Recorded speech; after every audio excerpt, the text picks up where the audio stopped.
How's it going, everyone? It is Andre Williams, and over here we talk stocks and we focus on one thing. Always protect your profits. And today we're going to be talking about OCGN. Ended up being down almost 7% on the Friday, but I want to make sure you keep this play on your radar. I've been taking a look at the chart. Things are looking very strong, and we also have to take into consideration the market conditions and where I see it going as far as for April. So I won't waste any more time. Let's jump into the agenda. If you're new to this channel, I just want to let you know we have timestamps down below inside the description. But if you're a shareholder, you're thinking about taking a position, I highly suggest you watch this full entire video. So the first thing we're going to go over is a technical analysis. We're going to be taking a look at the overall price action. We want to know support. We want to know resistance. We want to know what it looks like in the bearish case scenario and as well as in the bullish case scenario. And then we're going to be going on Fintel, taking a look at the recent institutional ownership and short interest information. The reason why this is important because it does have an impact on the way the stock performs. And then we're going to be taking a look at the order flow distribution. We want to know the buying and the selling behavior on the retail side and as well as on the institutional side. And then when all of that is done, we'll be going into the final thoughts and as well as some more details. So let's get to it. So we're going to do a technical analysis for OCGN. Let's see how it performed on Friday. So it ended up closing at $3.48, being down 6.95%. On the low, it tested $3.47, and then on the high, testing $3.71. When we take a look at the volume stats on the day, you can see we traded at 6.935 million shares, and the average volume over 10 trading days is at 14.495 million shares. So we did have below average volume on the day, and it's part of the reasons why we've seen some weakness in the stock. Now, when we take a look at our chart, which is a daily chart, you can see from the RSI down below, it is at 52.53. And then when we take a look at our moving averages here on the chart, we are below the 200-day, the 100-day, but we are above the 50-day and as well as the 21-day EMA.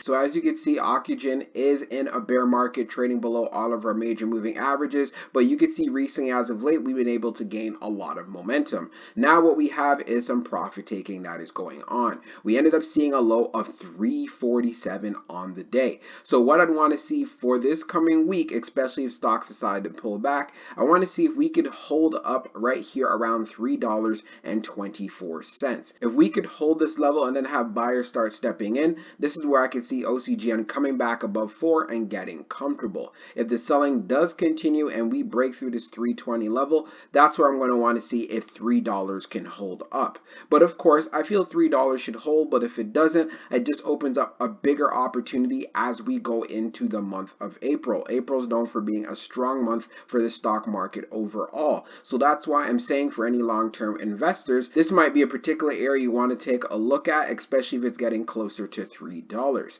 And if you're looking for a reversal out of this stock to make a move to the upside, we need to break out above 375. The moment we could break through 375 and buyers start jumping in, this is where we could see this stock just start taking off. And I'm talking about breaking past 450 so we can make that move to $5, which is right where we have the 100-day, which is at 495. So again, keep a very close eye on ocugen. If it has a sell-off, let it occur. Things are still going to be looking good, and this stock has been showing a lot of demand inside of the market. So now let's go on to the short interest information. So we're going to take a look at the recent institutional ownership and short interest information for OCGN. As we scroll down further on the page, green rows indicate new positions, while red rows indicate closed positions. So when we take a look at the recent filings, we can see for the 25th, we have Flex Shares Morningstar that purchased 11,033 shares. We also have Sun America Series Trust that purchased 2,415 shares. And scrolling down even more, we could see we have a closed position from Goldman Sachs Small Cap, and that was at 100% of the value. And then we have City State Bank, which was at 2,000 for March the 11th. And then we already covered the rest from previous videos. And also what I want to bring to your attention, you can see as of late, especially for March, institutions have been loading up heavy on the OCGN OCGN dip.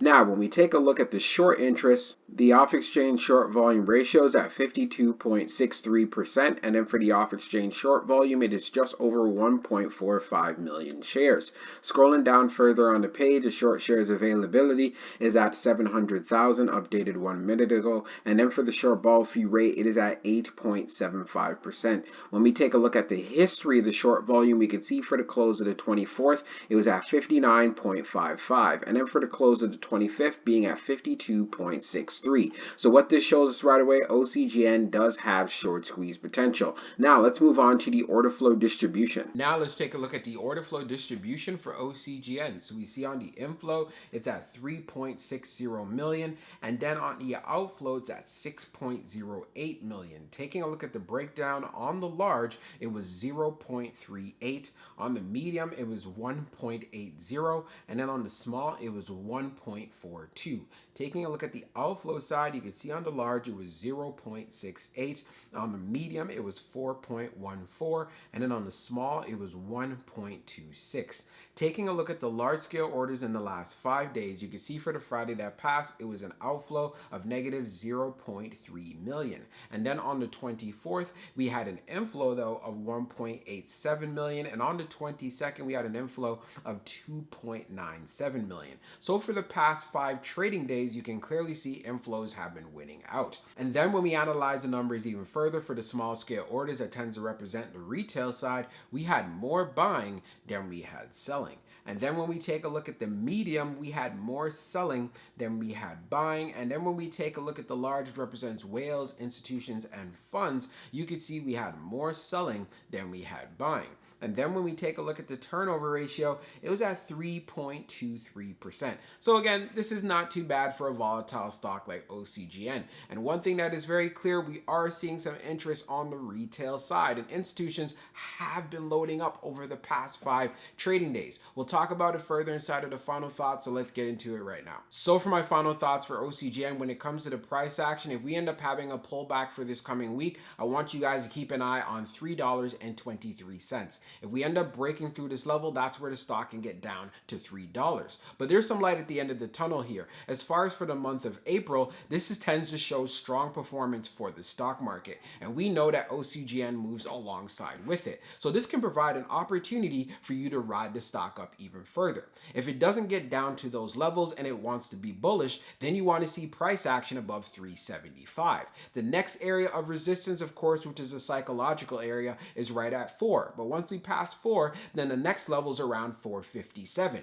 And breaking through 457, that's where we could see a move going to $5. Is this going to happen in the month of April? I'm not saying this, but there is that possibility. But I want to make sure that you are aware of this, but we should see an uptrend in the stock, especially if the market is moving up, and that's what I want to bring to your attention. And if you want to jump into this play, just make sure that you're getting a solid entry and you have your exit strategy. This is very crucial. Just don't buy the stock and hope for it to go up. You need to have a game plan. Also, when we went on Fintel, taking a look at the recent institutional ownership, we could see that institutions have been loading up on shares, especially when OCGN had his big dip at the beginning of the month. So this is why I always emphasize, have high conviction in the plays that you're in, because it has ran up quite a bit, and if you were able to load up on that dip, you should be seeing some profits. And then when we took a look at the short interest information, it does continue to have short squeeze potential. So if we have a catalyst that comes out for this play, it can make some moves to the upside. It can have those strong spikes. You've seen this. And if you want to make sure you're maximizing your profits, you want to make sure you take advantage of those spikes and making sure that you're protecting your initial investment.